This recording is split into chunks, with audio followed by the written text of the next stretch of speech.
Coming to you from UBN Studios in Burbank, California.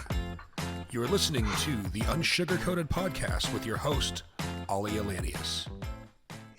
Hello. Welcome back to another season of Unsugarcoated with Aalia. I am so happy to be here.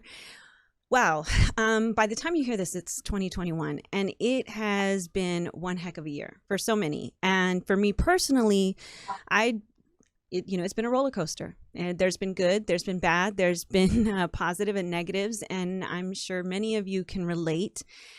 And, but here on this show, what we are committed to do is, continue empowering others with knowledge and perspectives, personal stories that will challenge you to be a better person for yourself, for your family, and your community.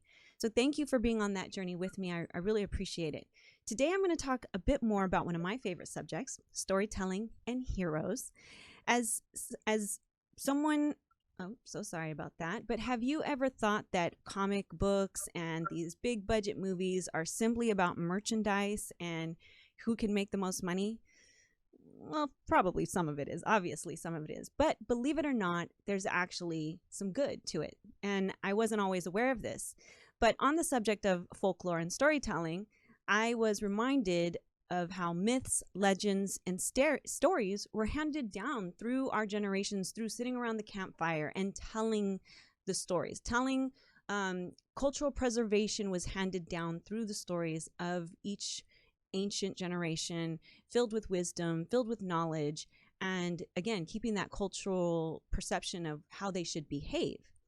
So, in my personal perspective, I was very excited when I got the opportunity to invite somebody who's very well versed on this subject and assist in the conversation. And before I introduce him, I do just have to admit that once upon a time, I didn't get it either. I thought Batman was a Batman and Superman was a Superman, and that it was just, kind of one of those things. But being in media has given me a different lens to look through. And being a person who is obsessed with anthropology, which is the study of what makes us human, once I felt the impact, once my eyes were opened, I realized just how much these films influence our ideas of what good is versus bad. And it continues a culture of hope and positivity. That knowledge and understanding for me came from the man I'm about to introduce you to. So let's get to it. Michael Uslan is an award-winning executive producer and originator of the billion-dollar film franchise we all know as Batman. With a career in film and television that spans decades, his credits include every modern Batman film to date, including the recently Oscar-nominated Joker. He has also produced a wide range of TV movies and animated TV series and documentaries. With his production of Where on Earth is Carmen Sandiego, he won an Emmy Award for Best Animated Series. He is the first instructor to teach an accredited course on comic book folklore at any university. He has been selected as one of the top 10 commencement speeches of all time by USA Today and one of the top 300 U.S. commencement speeches since 1774 by NPR. Author of The Boy Who Loved Batman, please give a warm welcome to Mr. Michael Uslan.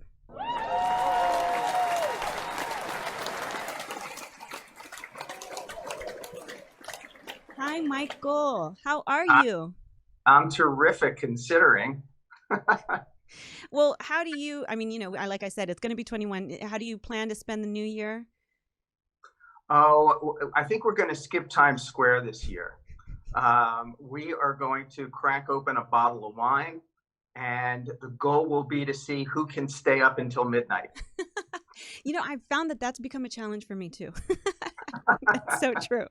I'm like, all right, we'll just enjoy it. I love that. I plan on doing something very much similar, the same, I can imagine. So, I'm really excited, and thank you. I know I've been trying to get you, and I know you went through some surgeries, and I hope you're recovering well. And I know it's just been total craziness in 2020 that none of us expected. But I do have to say, you've always been a supporter of social causes. I know for me personally, EmpowerCon was an event that you came, and I know I have a picture of you with me, and you came and gave our key speech at the launch of an event and meant to empower the communities. And it was always an honor because when I walked out into the audience afterwards, there were just so many people that were like, I never knew. I never knew there was so much to this. And they're like, I finally get it. And I loved that. And I love that you're such an amazing storyteller. Tell me, did you know all this time that you were like influencing society the way that you do? Did you start off when you were teaching comic culture? No, it wasn't my objective. My objective was to communicate to the world how much comic books and superheroes had influenced me and influenced our society and influenced the global culture. And it's done so in many different ways. Predominantly, let me just focus on a couple. Comic books have been published every week since 1934. And as a result of that, and the way comic books are made, they are really reflectors of a changing American culture. They're a mirror of our society. As you look through them week by week and year by year, you see all of our fashions, you see our dances, you hear our slang, you are educated in terms of our biases, prejudices, warts and all. So they have really been an incredible mirror of society. Number two, comic book superheroes are unquestionably, for me, our modern day mythology. It is our contemporary folklore. And as I've always maintained, the ancient gods of Greece, Rome, and Egypt all still exist, but today they wear spandex and capes. And for those of you that may not believe that, I can only say that the Greeks called him Hermes, the Romans called him Mercury, I call him the Flash. The Greeks called him Poseidon, the Romans called him Neptune, I call him Aquaman. Right. And it was my mission to convey that aspect of comics and the people who created them and wrote them and drew them, and try to bring to comic books as an art form a degree of respectability that they had been denied for decades. They had been massively denigrated. And we have reached a day today when comic books and comic book art are hung in the greatest museums and galleries and universities of the world.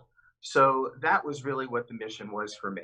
Right. And so, you ended up attending your university and then asking to teach a class, an accredited class. You ensured you went and got that opportunity, which I know the story in that you've shared. People have to go watch your TED Talk because it's simply amazing. So you got this course, you started on this path, and then Batman. How did it come to you, or kind of just briefly on? Because when you first told me about it, that's kind of how my journey went. When you first told me, I was just obsessed with this idea of the good and bad that even lives within us. Because obviously comic and that comic culture speaks to the good versus the bad, right? And the bad guys always lose and the good guys typically win. How, when you said that to me, it just put a different perspective for me with regards to what superheroes represented.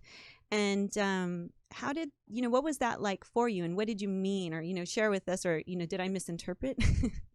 No, not at all. I'm reminded of something Stan Lee said to me. For those of you who are the uninitiated, Stan was the co-creator of the entire pantheon of Marvel superheroes, from Spider-Man, the Avengers, X-Men, Hulk, Silver Surfer, Iron Man, you name it, and Stan was there. Stan once said to me, Michael, the greatest and longest lasting superheroes have been the one with the greatest supervillains, because ultimately it's the supervillains who define the hero. Right. And there is so much truth to that, whether you're talking about mythology or comic books or real life, truly in a sense. I mean, think of your own supervillains in your own life and how they impacted you, how they changed you, what you did to overcome them, and the impact that they were having on you. How you learned how to use negative reinforcement to push ahead. When you were in a position maybe like I was, where I bought the rights to Batman from DC comic books when I was still a kid in my 20s. I raised some money privately, bought the rights, and wanted to make these dark and serious Batman movies because that to me was the true Batman. The Batman created in 1939 as a dark knight, fighting these deeply disturbed supervillains in the shadows. And I wanted to bring that to the attention of the world. But I was turned down by every single studio in Hollywood. They told me it was the worst idea they ever heard. And as a result, it took 10 years before we got our first Batman movie out there. Yeah, and it's a $1 billion franchise. It is a multi-billion-dollar franchise. And I had to take 10 years of negativity, 10 years of everyone telling me it's terrible, it's a horrible idea, it sucks, blah, blah, blah, blah, blah, blah. I had to look deep inside me and figure out, okay, I'm not just being stubborn. I really, truly believe in this. And it was like, okay, I'll show them. I'll show them. And so every bit of negativity I kept turning around. And that to me is an important part of the process. And a lot of that was inspiration I received from my comic book superheroes that I had been reading since I was 4 or 5 years old. Right. Because they have the same messages. They have the same themes.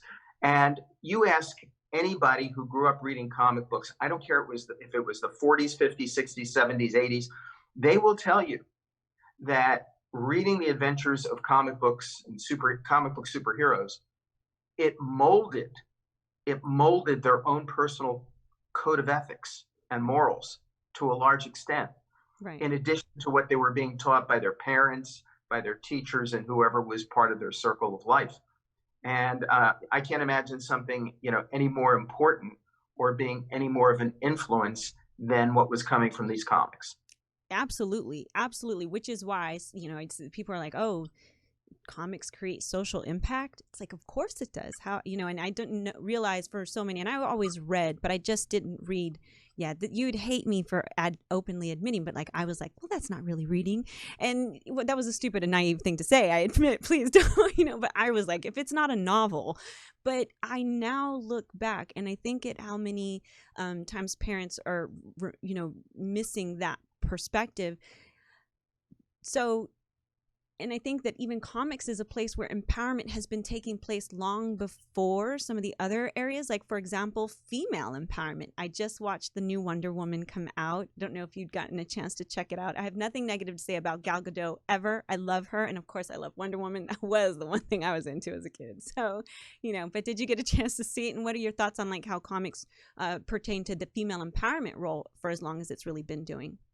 Well, female empowerment is incredibly important. If you go to the very first Superman story, Superman was the first superhero created in Action Comics #1 in June 1938. And, right there at the beginning, there's Lois Lane. And she is a reporter. She always, to me, she was like Rosalind Russell, in the front page. And we start with that position of strength in those comics. Before long, we had Wonder Woman.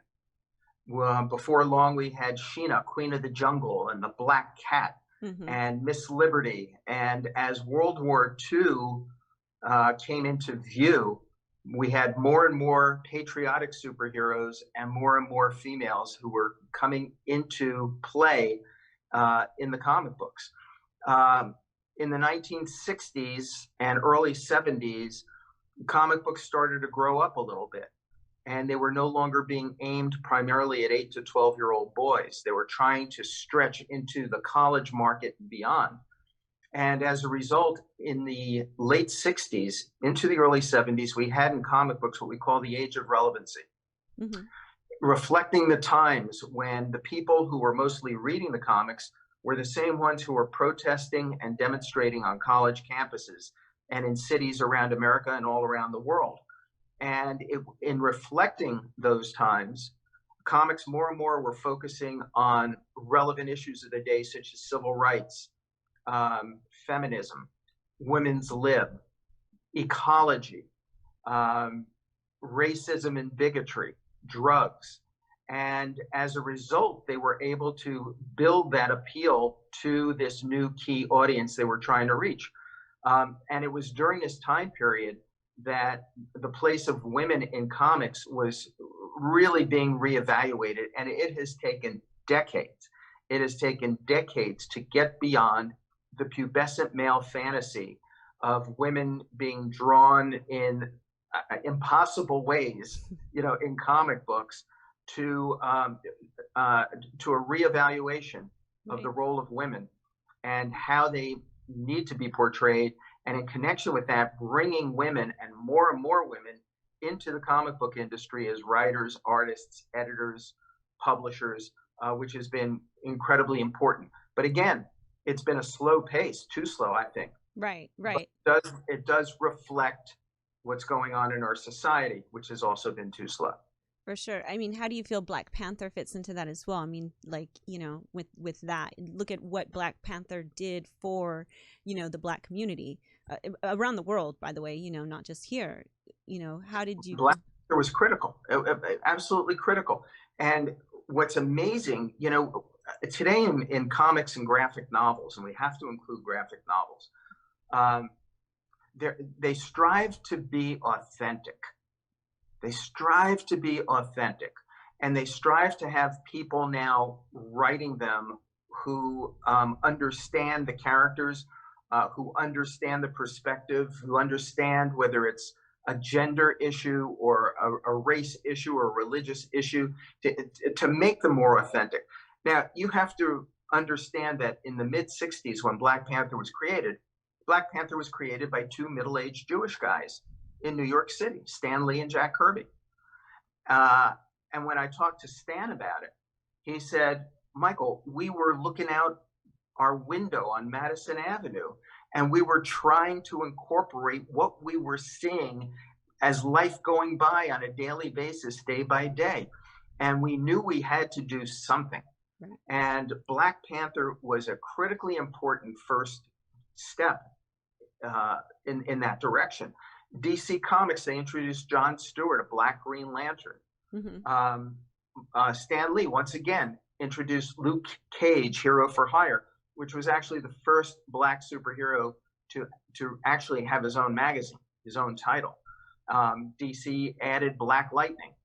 Eventually, everybody realized just because somebody's Black, they don't have to be called Black whatever. Right, exactly. If that was true, all of our Green Lanterns and Green Arrows would look kind of sick. But again, it's a process. It's a growing process. And Stan in particular said, we knew this was going to be a very long evolution, but we just had to do what we could do at that moment in time. And I think the movie has now taken it to a stupendous new level that's managed to play places like China. And that alone is revolutionary. Right. Absolutely. I think, I want to ask, when you talk about the evolution over the last several decades, like when I see it now when I turn on, a movie, like when even Wonder Woman, when I see the dialogue that, kind of like when I do write, I love to write that way. But like when I see the message within the character building and within, like greatness is not something that, all those little messages that really make you say, yeah, that's a good principle to live by.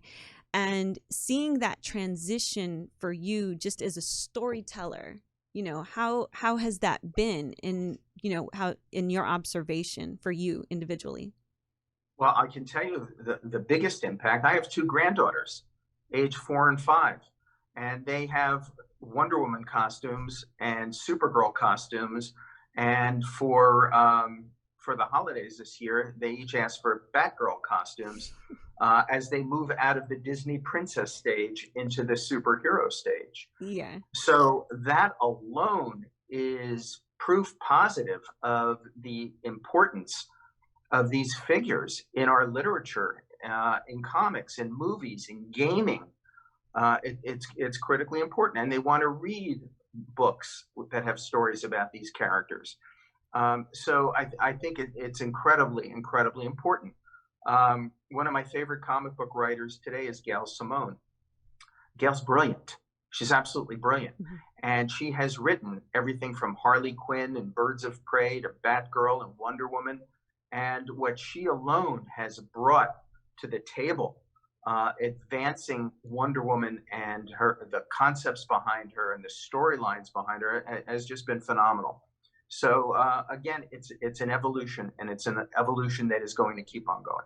It is, and it has. So, interestingly enough, obviously, we talk about comics and big, motion pictures and the way that we're used to, but going back to Joker and all the accomplishments that have happened with Joker. First of all, it is the most profitable comic book movie ever, at least according to the stats I have. It was the sixth highest grossing film of 2019 and the highest grossing R-rated film of all time, as well as the first R-rated film to pass the $1 billion mark. At the Oscars, it was nominated for 11 categories, including Best Picture, and Joaquin Phoenix actually won an Oscar for his portrayal. Again, talking about cause and effect and the ripple effect of everything that you started with the Batman franchise. This is a product of your initial effort. And like you said at the beginning, this belief that you had. How does that feel for you? And also speaking to the fact that it is not your comic book version, and like, at least on the first part, how has that been, to see it change and morph, as you said, for the evolution? Well, I'm so glad you brought this up, because it's such a great case in point. And I want to start by saying that Joker is the brainchild of a wonderful human being and a genius filmmaker, Todd Phillips. And Todd is absolutely amazing that he was able to come up with this. And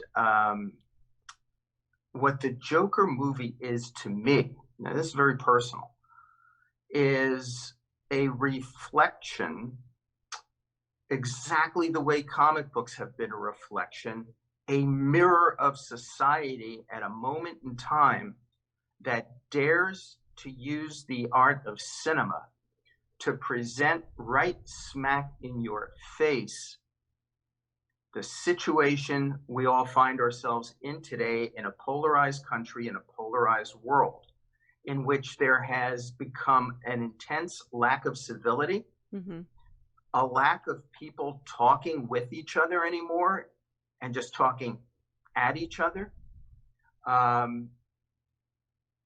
a world that has seemingly turned its back on important issues such as mental health and how that all ties into gun violence.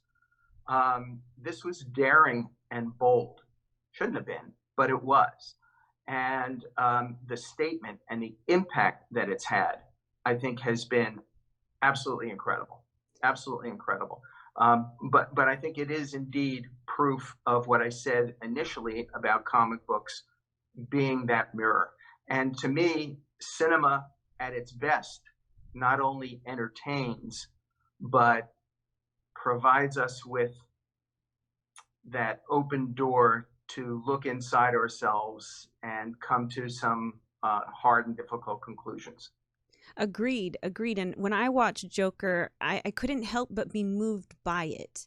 And I remember the controversy surrounding it. And I remember seeing your comments on it and thinking, exactly, so true. I remember when I wrote, one of my own stories, I had to put an ending that I didn't like, but I had to be true to reality. I had to be true to the story. And like you said, I think it's wonderful that we can both entertain and educate, even with like what we're doing with Unsugarcoated Media. It's like, I feel it's kind of weird when people say to me, what are you guys doing? We're creating socially conscious media. And it's like, well, don't they all do that? It's like, no, not all. So, exactly. But I think that so many more people, obviously, like having, friends who work with Hello Sunshine and different organizations, that's kind of like their number one. Does this speak to the issues that we're dealing with? Does this have a purpose to it? And I love that. And going back to Joker, it was dark, but it was real. And, people are so I kind of want to get your feedback on this, because the comic book structure and what we talked about earlier, good versus bad, right? And as you said, right now, we just have so much hostility. We have so much polarization. And it's very intriguing to me because I see people who think they're on the good guys' side. They think they're on the good guys' side, right? How do you feel like maybe the comic culture can help us distinguish for ourselves this understanding that, like, because more and more you hear talks and concerns of civil war, right? And if something like that goes down, you're going to have a segment of our population that thinks they're being the good guys and they're fighting the bad guys, but they're not. What do you think about that? What's your thoughts on that? Well, in comic books, in particular in Marvel comic books, the villains never consider themselves supervillains, which is a real interesting concept. In many ways, they are just greedy and out for themselves, with a disregard for other people who get in the way of that. But in often time, they don't simply consider themselves to be villains. And Stan Lee and Marvel over the years in particular has really explored that quite deeply and extensively. Now, to address this issue specifically, I suggest we all take a look at the work of another genius. And I've been privileged to work with about a half a dozen of them over my 45-year career thus far. And that's Christopher Nolan. Let me backtrack. In 1989, when we did our first Batman movie, courtesy of Tim Burton, that was about a world at that time that was, as you described it, good versus evil. And it was very black and white. And the supervillains like the Joker was the clown prince of crime. However, by the time we come to the Dark Knight trilogy with Batman Begins, The Dark Knight, and The Dark Knight Rises, we're living in a far different world in what seems to be an eternity later. It's a world of not good versus evil, it's order versus chaos. And it's not black and white, it's very gray.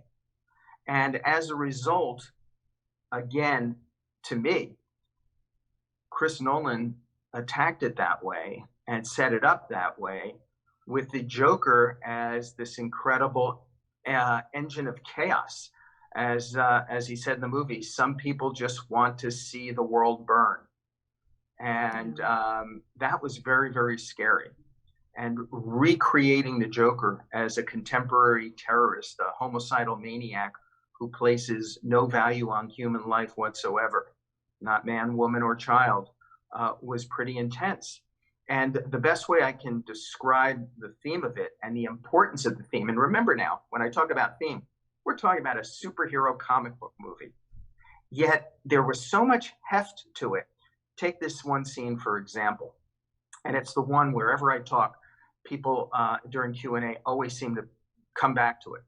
And it was in The Dark Knight when you had people on board a ship that was commandeered by the bad guys. Mm-hmm. And they had to make a moral choice. And the choice was, do I press this button and blow up the other ship in order to save me, or do I not do that? And so many people have told me that in the darkness of a movie theater, remember movie theaters? Right. In the yes, in the darkness of a movie theater, they really came to their own conclusion as to what they would do in a situation like that. And they had to face themselves in that moment.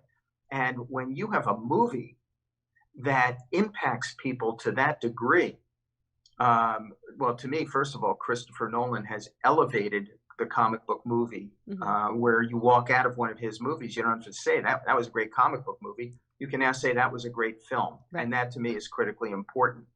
But that's how things have changed. And that's how comics have changed along with it. And as a result, that's how the movies have changed. It's not just anymore about the comics influencing movies. It's now about the movies coming back and influencing the comics as well. It's a very symbiotic relationship. Agreed. I have to say, when I know this is from the Marvel universe, but when I saw Infinity War, I left that theater emotionally. I mean, I had to recover. I was emotionally attached. I said, I need them to hurry up and make the end game so that I know what happens. I needed to know what happened. I needed to know that it was going to be good, because what I thought was so crazy about the end game, Infinity War, was that you didn't have the happily ever after, or you didn't have the good guys win in the nick of time type of thing, right? And I don't mean to I think that does happen in life sometimes, where it can be going very, very badly, and then just in the right time, it all falls into place. I am not trying to diminish that, but typically, we go to the movie. How many times have I heard, I didn't pay to go to the movie theater and then not have the happy ending I was looking for? And with Infinity War, you didn't get the happy ending. You got an ending that left you crushed and leaving the theater, counting down the days until the next one was released. And of course, I was first in line to buy a ticket for the new one because I wanted to see what was going to happen. And of course, the moment that they brought everyone back, I was happy. I was restored. I mean, I know that, we lost someone at the end, but no matter what, that end moment when everyone comes back, I mean, it just emotionally charges you with something. It gives you, it's hope. I think the word is hope. It is. That's the right word. How, how do you, I know your family, have a lovely family. How do they deal with grandpa, being your two lovely granddaughters, being a man who's really been a catalyst for a lot of how this film evolution has started? All they know is I'm their number one playmate, and get down and can crawl around the floor with them, and we can play Batman and Batgirl. That's as much as they know, and I love that part of it. I love leaving the other part of me behind because it's pretty much irrelevant while I'm dealing with my family. Right, you're just grandpa. I love that, but I'm sure, I know that I've gotten into Batman now. Every time I see something Batman, I'm like, I've got much love for Batman. And it's a true story. Wonder Woman, I loved Wonder Woman not only because she was a female superhero for my age group, but she was the one that had dark hair. She had dark hair. I had dark hair. I was like, woohoo! I feel slightly represented. And so that was why I loved Wonder Woman so much when I was growing up. Especially growing up in Napa, I was like, the only dark-haired girl in school. So, well, not the only, but anyway. So kind of going back, like, you've had this amazing several decades in this industry. What is in store? What do you feel passionate about continuing, as far as projects go? What's the next move? I think right now, there's a critical moment in the motion picture and what formerly has been called the television industry. I think there's a real chance that your grandchildren might not even know the word television at some point in time.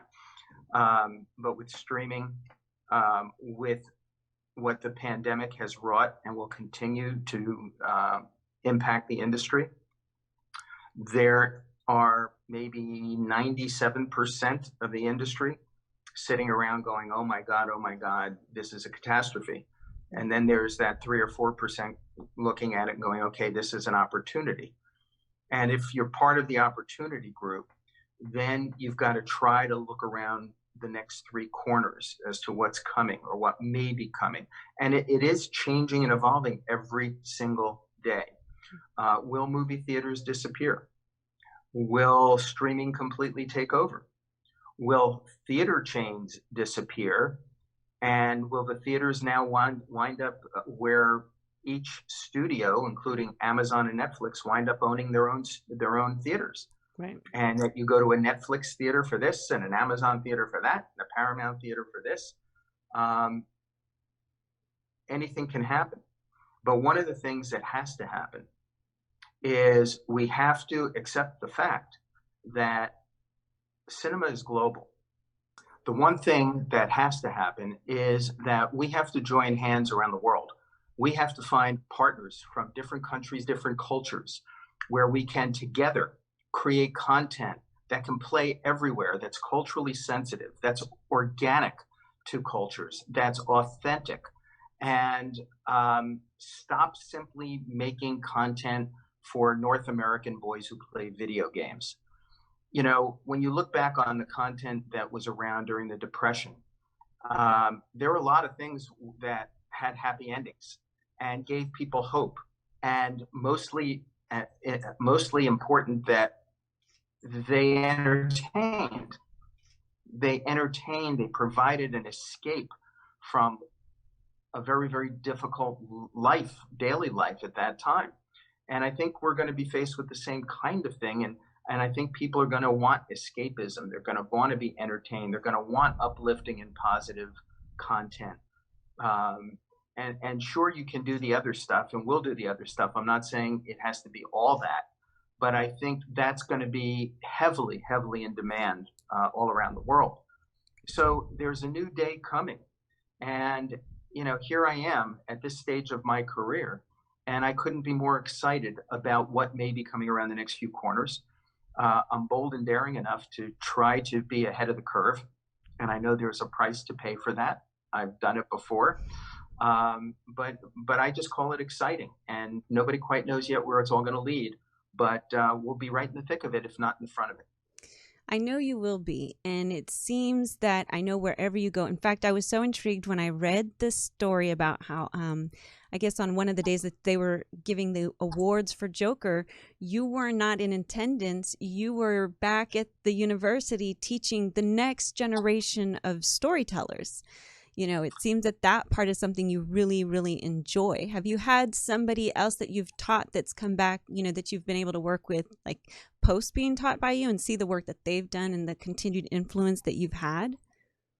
Oh, yeah, I can't talk too much about it, but right now, my son David, who also went to Indiana University, David and I are involved in a big streaming project, and the showrunner behind it, who is an amazing pitcher, and I can say that because I taught him how to pitch, is one of my former students. And now we're working together on this show. I hear from former students a lot. I run across them. So many of them are active now in Hollywood or New York or Chicago and different places in the business in one form or another. It's great. But that was not my goal. My goal, number one, was to scare them and to try to get people to flee back to Paoli, Indiana, and go into their parents' bakery business, because this is grueling.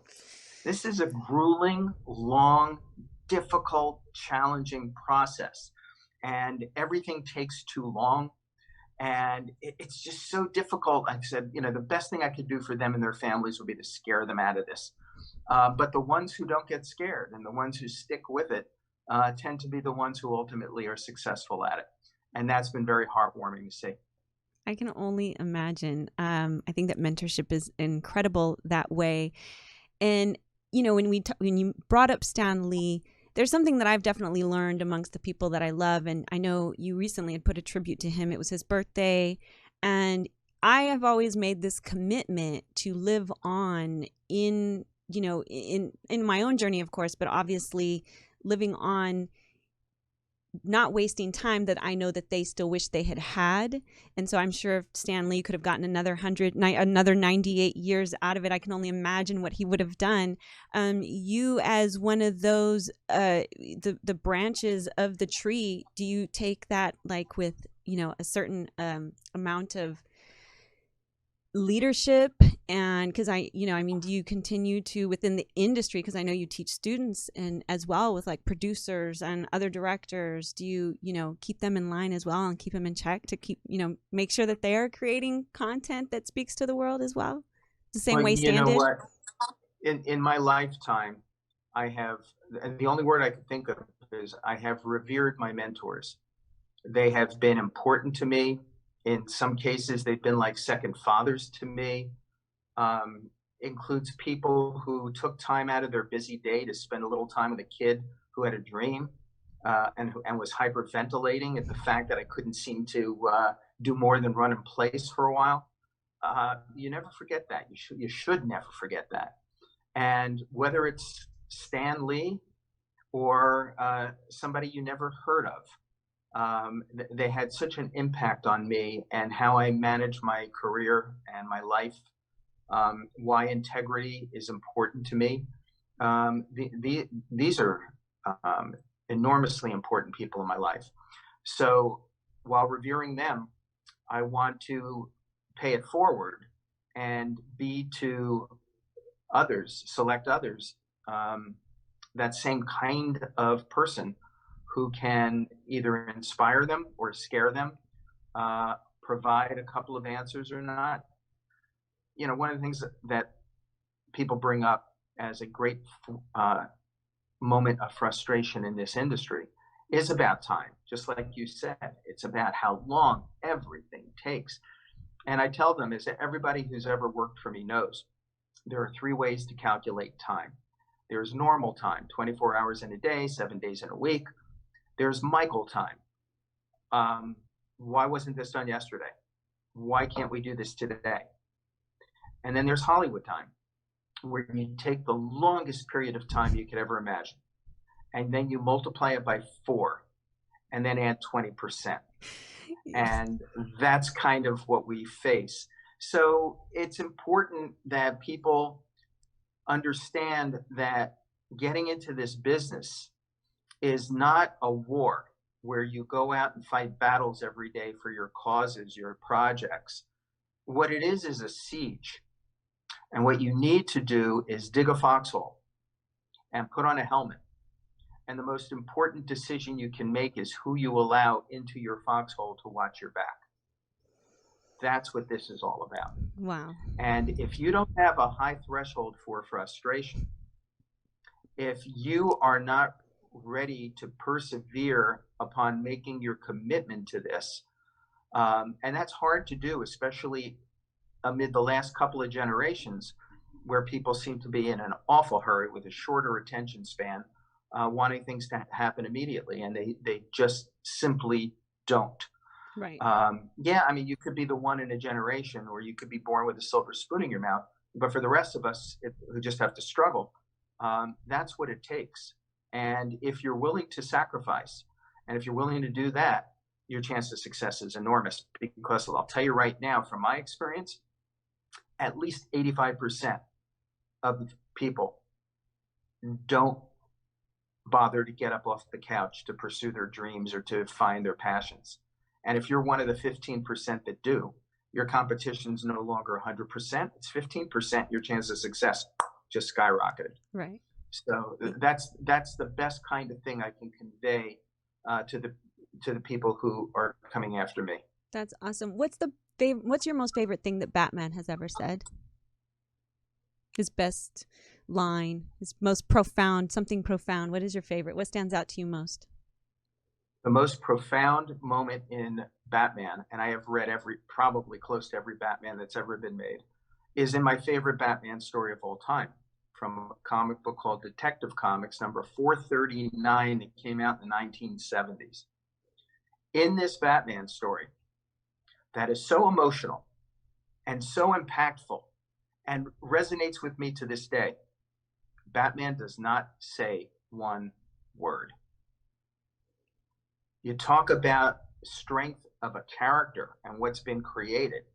To be able to, in a story, have that kind of dramatic and emotional impact without uttering one single word is incredible. And that's why it is and will, I'm sure, remain my favorite Batman story of all time.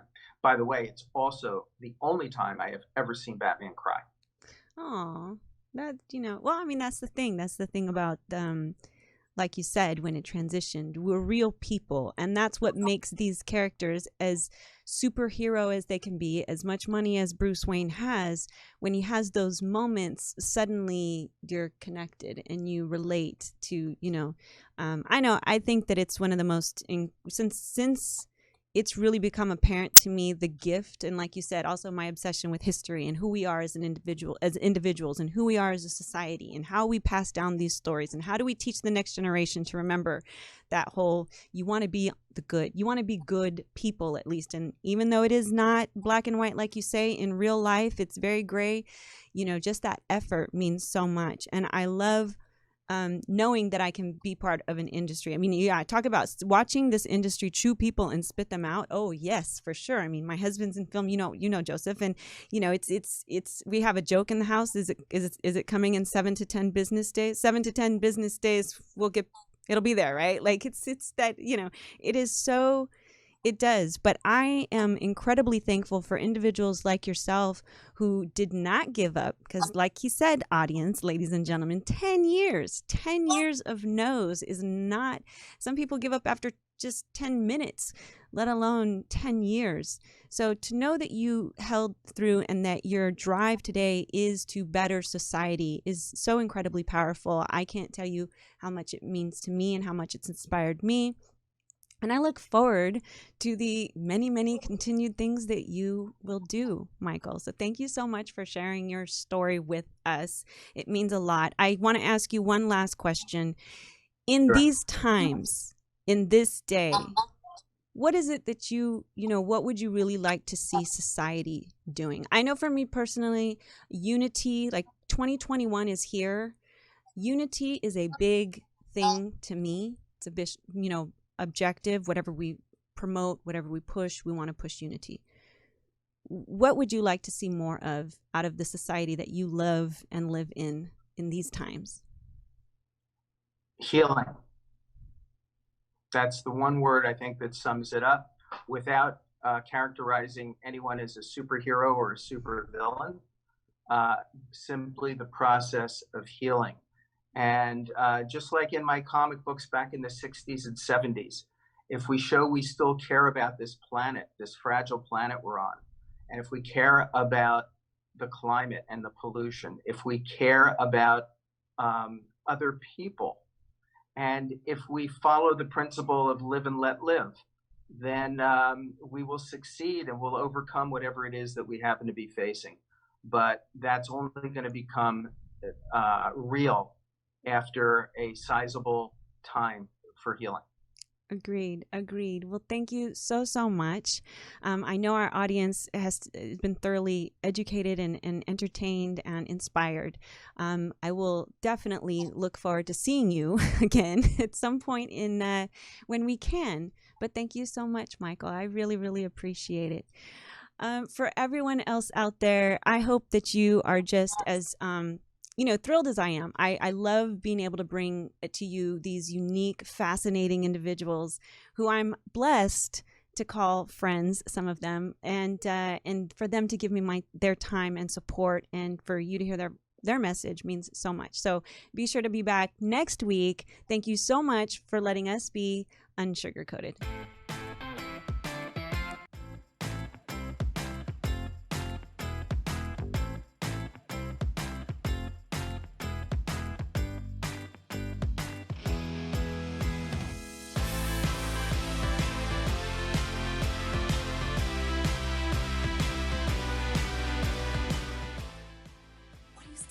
Here. Come back next week.